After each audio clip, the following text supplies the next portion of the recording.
Hey guys, welcome to Art Club. I'm excited for this project. I think you guys are going to adore it. It's super cute. We are going to be making these adorable little froggies, and they actually end up being a bit of a game too that you can play afterwards, which is a bit of a theme for this week, right? Creating art that we can then use to play with and continue to use. So you can see that the froggies have a string coming out of their mouths with a little bug attached to it, and so then the goal is going to be to try to catch the bug into the froggy's mouth. So let's get started step by step on how we're going to create these cute little froggy pieces of art and game toys too. Here we go. Alright, so we are going to need either a toilet paper tube or a paper towel tube. If you have a paper towel tube, just simply cut it down so that it's about the size of a toilet paper tube. We need to turn this green, right, for it to be our froggy. So when we're turning it green, we have some options. I'm just going to be using the green construction paper, and I took my construction paper, and what I did, I sort of measured it out. I put it against the edge, and I made some markings along the way to cut it out so I knew it was the right size. So do you see how I measured it from side to side? And then I took my construction paper and I rolled it nice and tight around the edges like that. Got it as tight as I could. And then we get to choose. You can either glue, tape, or use a stapler to make sure that that stays put. But that's not the only way we can turn a froggy green, right? We've got other ways we could do this as well. Maybe you're choosing to paint it instead or color it in with markers. There's lots of different options, but I'm choosing to use the construction paper, green construction paper, and then I'm simply taking a piece of tape and taping it on down like that. There we go. It's turned green. The next step then, I want the inside of it to be red. Now once again, paper, paint, markers, all those things work. But I did take my red paper and I just sort of cut out a nice long strip again that I know will fit inside of there. So I'm going to kind of roll that up to make sure it'll fit inside the froggy's mouth. And there we go. And we really only need to be able to see it on one side because, as we probably saw from that picture, the other side is going to be closed off like this so that the bug doesn't get through. So once I've got that in here, once again, glue, tape, stapler, whatever you got, and we're going to make sure that is well attached to. My tape is being finicky right now. There we go. Now it's down in there, and we'll fold it over the edge. Perfect. All right, next step. We don't want the bug to come out the other side of the froggy. We want it to be able to have a nice little snack, a lunch, so we're going to close off this end. Tape, staple, glue, whatever you got, it'll work. I've got my stapler right here, so I'm gonna go ahead and give it a few staples at this end to keep that in place. If any of this is going too fast at all, definitely feel free to pause, rewind, whatever you need to go at the pace that best works for you as you're creating your art today. All right, next, we need some froggy legs, right? Froggy needs to be able to hop around.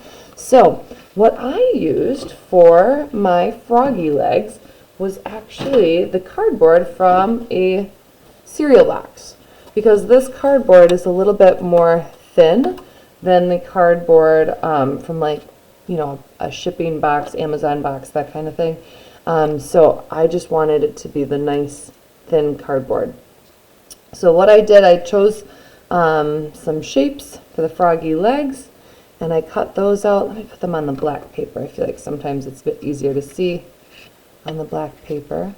So you can see the shape of my froggy legs here. I tried to get it, my box actually had some green on it, so I tried to get it so that they were all going to be green from the box, but there wasn't quite enough green left. So I am probably going to end up going back in with some green paint, and I will paint all of these to match. But in the meantime, so that you guys don't have to sit and watch me paint forever, in the meantime, your next step then would be, once again, glue staple tape, but get those connected to our frog body.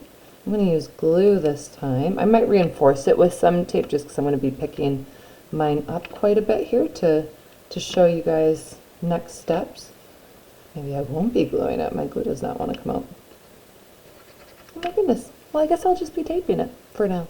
But I would probably put some glue on there. It's going to help make it a little bit stronger.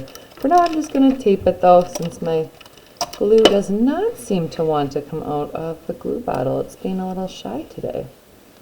So we'll tape that on down for the time being. Normally I would have some glue on there first and then let that dry. I usually like to let my glue dry for a good half hour.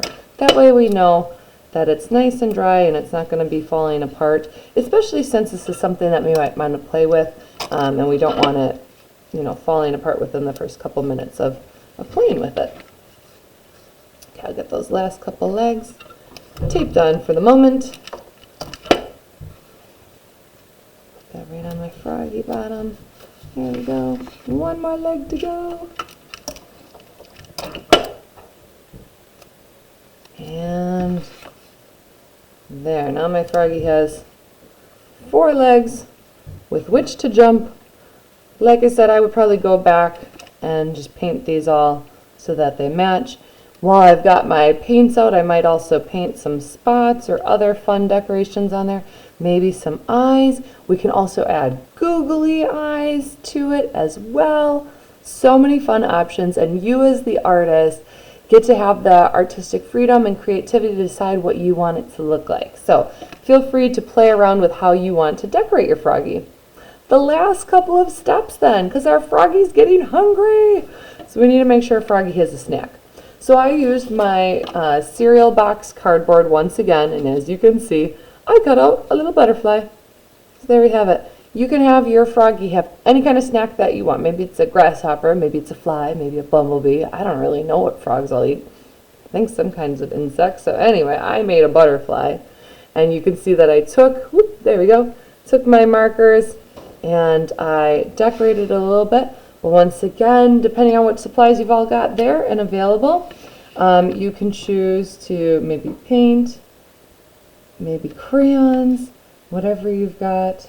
And however you want to make that look, feel free to decorate your bug the way you like it. And our last step then, we need to get the string. So I'm just using yarn here, but any type of string will do. And I'm going to cut it to be about 8 inches long.